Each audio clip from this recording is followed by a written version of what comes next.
ndabasuhuje inshuti zanjye bene data aho muherereye hirya no hino mu mpande z'isi.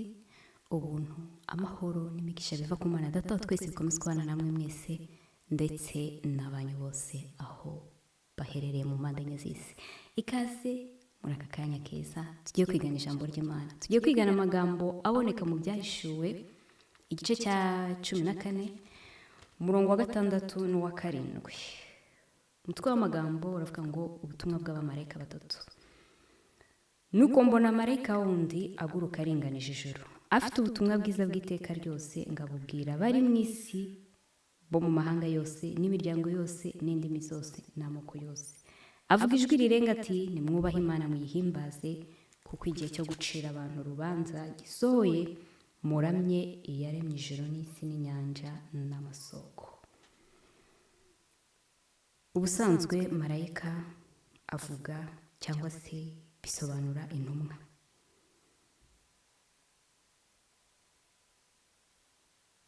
Abamarayika bo mu Byahishuwe igice cya 14 bagereranya abantu Imana ikoreramo, ikabatuma ngo bamenyeshe abantu ubutumwa bwayo buheruka.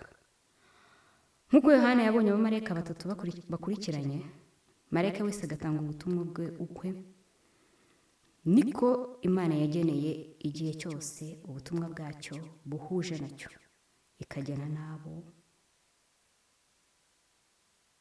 kubuvuga mu gihe cyabwo.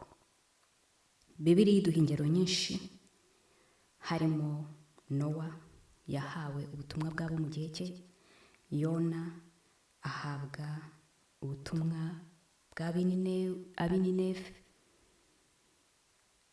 Sabo gusa kandi iyo turebye no mu gihe cy'umwijima w'iby'umwuka n'ubuyobe byabayeho mu gihe cy'abagorozi, tubona ko Imana yagiye ihagurutsa abantu batandukanye ngo batange bamamaza ubutumwa bugendanye cyangwa se bukwiranye n'ab'icyo gihe, harimo John Wycliffe, John Huss, Martin Luther, John Calvin n'abandi batandukanye. Bari bafite ubutumwa bwarwanyaga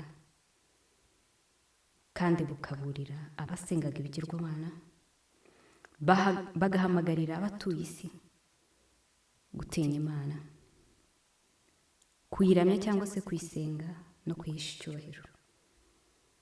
Mbese uyu munsi waba witeguye kwemera kuba igikoresho cy'Imana? Ese aho nanjye naba niteguye? Marayika wa mbere avuga n'ijwi rirenga ngo, mwubahe Imana muyihimbaze, kuko igihe cyo gucira abantu urubanza gisohoye.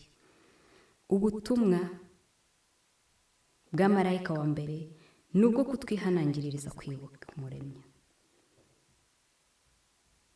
no kumuramya no kumuhimbaza. Imana ni umuremyi mu buryo bubiri. Ni umuremyi w'isi n'ibiyirimo, ni umuremyi w'imitima mishya. Imana itangira kurema yahereye ku isi itari ifite ishusho, iriho umwijima w'icuraburindi. Mu minsi 6 irayinogereza. Imana ibona ko ibyo yaremye byari byiza cyane, maze ku munsi wa 7 ihanga isabato ngo ibe urwibutso rw'umurimo wayo. Uko Imana yahereye ku isi itari ifite ishusho, niko ihera no ku muntu utagira ishusho, utagira ingeso nziza, umutima we waracuze umwijima kubera ibyaha, ikamunogereza. Imaze kunyurwa n'uwo muntu kubw'umurimo wayo bwite, nibwo Imana igira isabato, ikiruhuko. Mu gihe cy'intumwa n'abandi banditsi bo mu Isezerano Rishya, igihe cyo gucira abantu urubanza cyari inzagihe. Ariko amagambo nasomye muri iki gitondo, dore uko yambwiye, ari muri Petero wa mbere igice cya 4 guhera ku murongo wa 17 kugera ku wa 19. Haravuga ngo, kuko igihe kigiye gusohora urubanza rukabanziriza mu b'inzu y'Imana. Ariko se niba rubanziriza kuri twe, iherezo ry'abatumvira ubutumwa bwiza bw'Imana rizamera rite? kandi niba biruhije ko abakiranutsi bakizwa, utubaha Imana n'umunyabyaha bazabahe.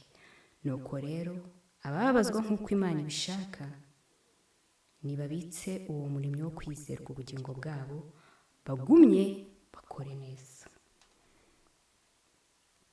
Icyampa ngo umuntu wese uzumva ubu butumwa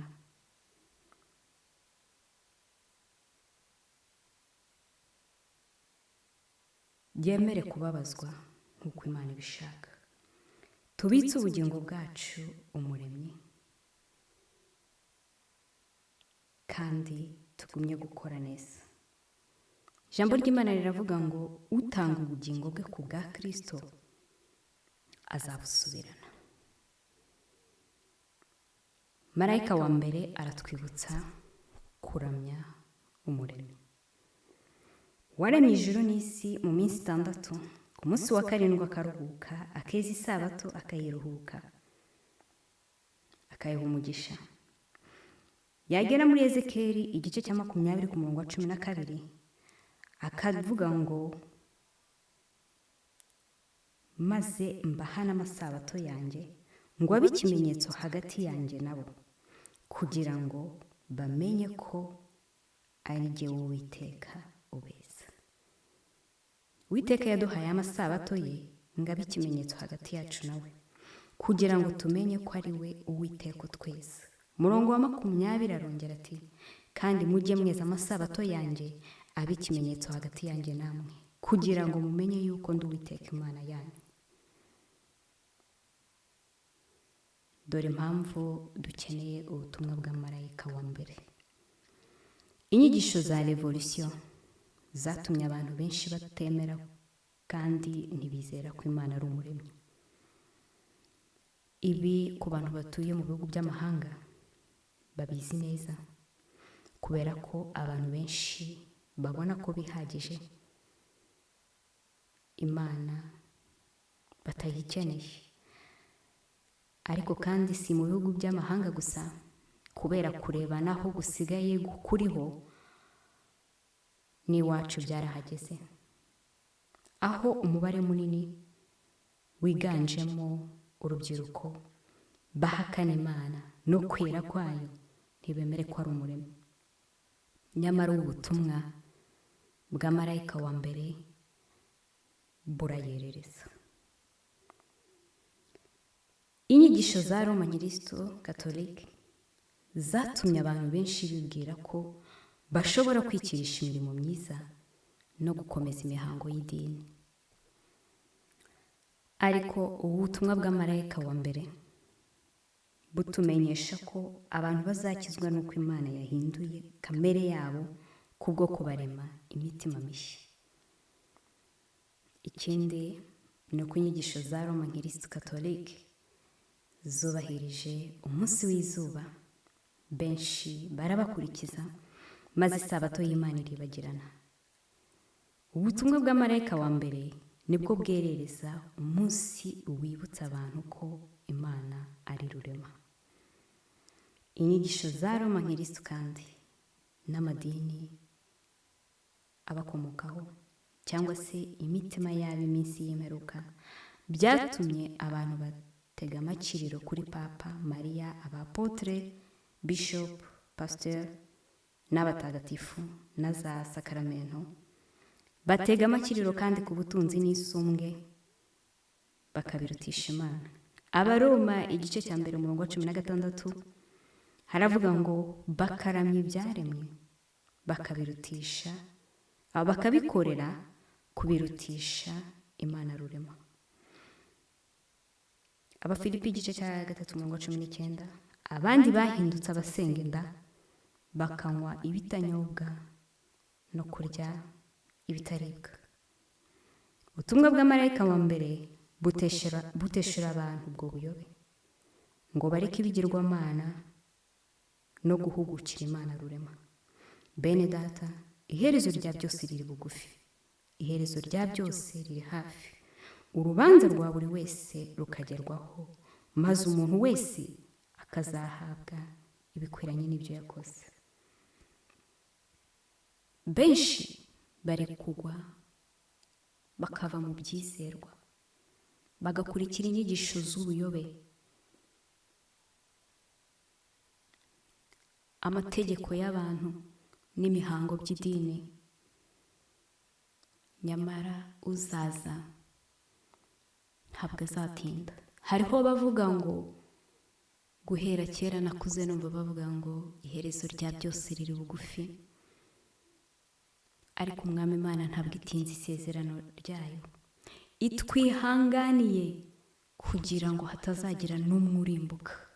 Nuko rero tube maso, twisuzume umuntu wese ku giti cye, kandi twemere ubutumwa bwa marayika wa mbere busiga impinduka muri twebwe, bityo butegurizwe n'ubw'abandi bamarayika. Uwiteka abaha umugisha, kandi umwuka we wera abahe gusobanukirwa byimbitse.